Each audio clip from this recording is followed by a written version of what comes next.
సింగర్గా పాపులర్ అయిన మధుప్రియ కేసు కొత్త కోణం వెలుగు చూస్తుంది.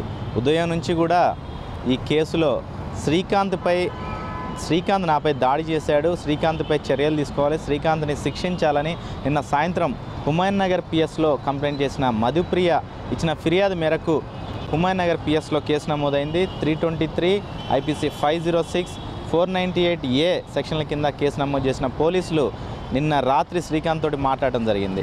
అదే సమయంలో శ్రీకాంత్ మధుప్రియతో మాట్లాడే ప్రయత్నం చేశారు.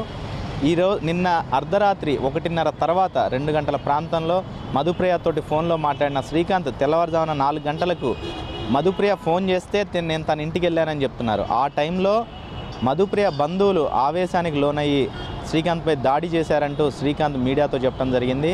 శ్రీకాంత్ ప్రాథమిక చికిత్స చేయించుకొని ఇప్పుడు హుమాయూన్ నగర్ పోలీస్ స్టేషన్కి వచ్చి లొంగిపోయాడు. Investigation officer, station house officer Ravinder ఇతన్ని విచారిస్తున్నారు. అసలు పెళ్ళయి 3 నెలలే అయ్యింది, పెద్దల్ని ఎదిరించి ప్రేమ పెళ్లి చేసుకున్నారు. కలకాలం కలిసి ఉండాల్సిన జంట 3 నెలలు తిరగకముందే మధుప్రియ భర్త వేధిస్తున్నాడంటూ కంప్లైంట్ ఇవ్వడానికి గల కారణాలేంటి, ఈ 3 నెలల్లో వీళ్ళు ఏ విధంగా ఉండేవాళ్ళు, అసలు గొడవ ఎక్కడ స్టార్ట్ అయిందన్న కోణంలో పోలీసులు ప్రస్తుతం శ్రీకాంత్ని విచారిస్తున్నారు. Over to studio.